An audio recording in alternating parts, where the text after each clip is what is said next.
Welcome back to the latest tutorial for CASA RPL PPL students. In episode 6, we begin a new topic, meteorology, with a focus on interpreting TAFs. Let's try to make some sense of it. In general, information provided in METARs relates to current weather conditions at an aerodrome. Weather forecasts concerning future meteorological conditions at an aerodrome are given in terminal aerodrome forecasts. These forecasts are prepared by the Regional Meteorological Office.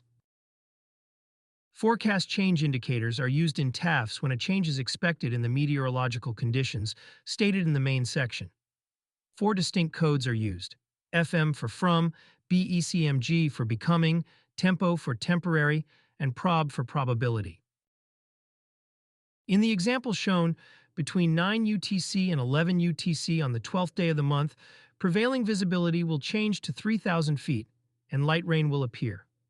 As there is no information on wind and sky coverage in the BECMG section, they will remain the same as stated in the main part of the TAF information.